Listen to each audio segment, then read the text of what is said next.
नमस्कार। जब हम भारत के संविधान की बात करते हैं तो अक्सर हम इसे बस कानूनों की एक किताब समझ लेते हैं, पर ये उससे कहीं ज्यादा है। ये हमारे देश को चलाने का एक पूरा ब्लूप्रिंट है।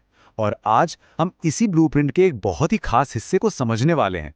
भाग वी, यानी वो पन्ने जो बताते हैं कि हमारी राज्य सरकारें कैसे काम करती हैं। तो आज का हमारा सफर कैसा रहेगा? सबसे पहले हम संविधान के ग्रैंड डिजाइन को समझेंगे। फिर राज्यों को समझने के लिए हम पहले केंद्र के मॉडल यानी भाग 5 पर एक नजर डालेंगे। और इसके बाद असल मजा शुरू होगा जब हम देखेंगे कि कैसे भाग वी केंद्र का ही एक आईना है। हम राज्य के बड़े खिलाड़ियों से मिलेंगे और आखिर में ये समझेंगे कि भाई ये पूरा स्ट्रक्चर हमारे लिए इतना जरूरी क्यों है। तो चलिए शुरू करते हैं। देखिए, भारत का संविधान कोई छोटी मोटी किताब नहीं है। ये एक बहुत ही डिटेल्ड दस्तावेज है। आप इसे देश का ऑपरेटिंग मैनुअल भी कह सकते हैं, जो पूरे सरकारी सिस्टम को अलग अलग हिस्सों में बांटता है ताकि सब कुछ ठीक से चले। अब जरा इस टेबल पर नजर डालिए। इसमें कई भाग हैं, लेकिन हमें दो पर खास ध्यान देना है। ये देखिए, भाग वी द यूनियन यानी केंद्र सरकार, और ठीक उसके नीचे भाग 6 द स्टेट्स यानी राज्य सरकारें। असल में यही वो दो पिलर्स हैं, दो मजबूत स्तंभ जिन पर हमारे देश की पूरी सरकारी इमारत टिकी हुई है। और ये जो डिजाइन है ना, ये कोई इत्तेफाक नहीं है। संविधान बनाने वालों ने बहुत सोच समझकर एक ऐसा ब्लूप्रिंट तैयार किया जो पूरे देश में एक जैसा लागू हो सके। सोचिए, ऐसा करना कितना जरूरी था एक इतने बड़े और विविध देश में स्थिरता और एकरूपता लाने के लिए। अच्छा, तो अब सवाल ये है कि अगर हमें राज्यों को समझना है तो शुरुआत कहां से करें? जवाब है केंद्र से। हमें पहले उस ब्लूप्रिंट को देखना होगा जो केंद्र सरकार के लिए बनाया गया था, यानी भाग वी, क्योंकि यही वो ओरिजिनल मॉडल है जिसकी कॉपी हमें राज्यों में दिखे ही। तो ये जो भाग वी है, ये आर्टिकल 52 से 151 तक फैला हुआ है, और ये केंद्र सरकार के तीन मेन पिलर्स को डिफाइन करता है। पहला, एग्जीक्यूटिव यानी जो सरकार चलाते हैं, जैसे राष्ट्रपति, प्रधानमंत्री। दूसरा, लेजिस्लेचर यानी हमारी संसद जो कानून बनाती है। और तीसरा, जुडिशरी यानी सुप्रीम कोर्ट। ये तीन मिलकर ही शासन की नींव बनाते हैं। अब इस पैटर्न को दिमाग में रखिएगा, क्योंकि यही पैटर्न हमें आगे भी मिलने वाला है। और बस यहीं से हमारी आज की कहानी का सबसे दिलचस्प हिस्सा शुरू होता है। वो ये कि संविधान का भाग 6 असल में भाग 5 का एक आईना है, एक मिरर इमेज। जो सिद्धांत केंद्र के लिए बनाए गए, उन्हीं को बस राज्य के लेवल पर लागू कर दिया गया। इस बारे में अल्लादी कृष्ण स्वामी अय्यर ने क्या खूब कहा था, संविधान सिर्फ वकीलों का दस्तावेज नहीं है, ये जीवन का एक माध्यम है। और ये बात यहां बिल्कुल फिट बैठती है। हमारा संविधान एक जिंदा दस्तावेज है, जिसे हर लेवल पर, चाहे केंद्र हो या राज्य, शासन के लिए ढाला गया है। अब देखिए इस स्लाइड को। ये वो आहा मोमेंट है जिसकी हम बात कर रहे थे। यहाँ केंद्र और राज्य की सरकारों को आमने सामने रखा गया है। जहां केंद्र में प्रेसिडेंट है, वहीं राज्य में गवर्नर। केंद्र में प्राइम मिनिस्टर तो राज्य में चीफ मिनिस्टर।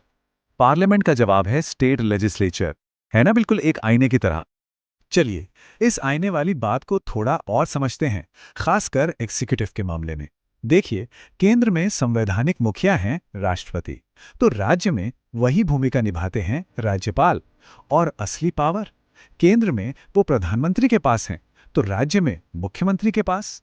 ये सीधी तुलना इस मिरर इमेज वाले कॉन्सेप्ट को एकदम क्रिस्टल क्लियर कर देती है। तो चलिए अब इस आईने के अंदर झांकते हैं और जरा करीब से देखते हैं।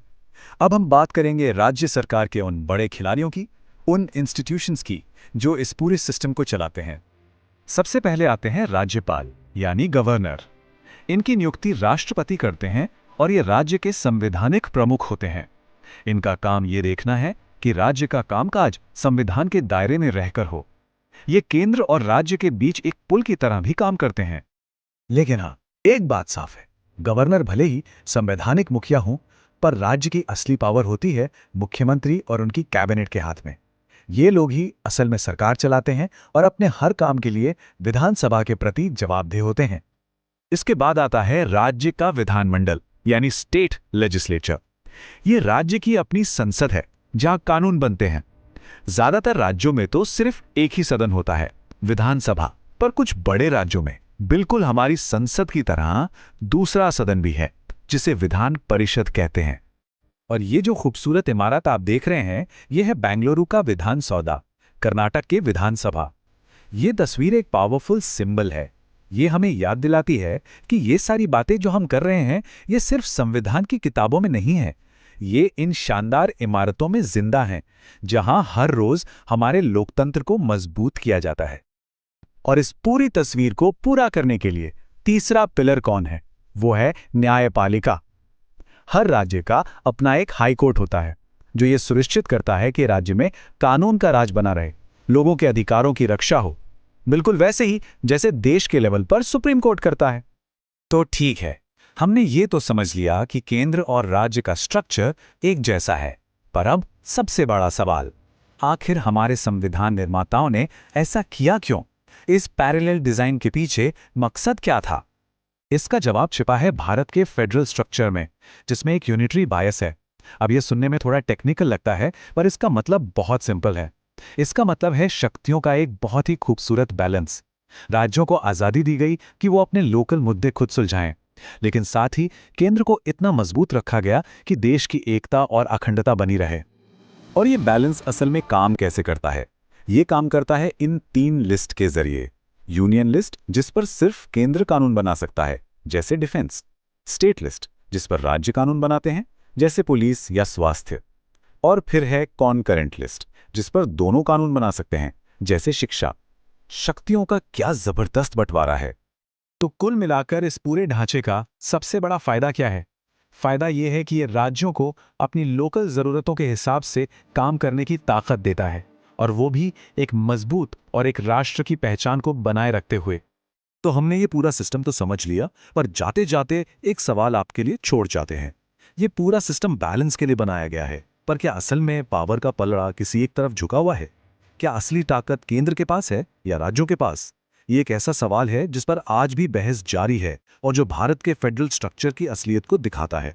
इस पर सोचिएगा जरूर।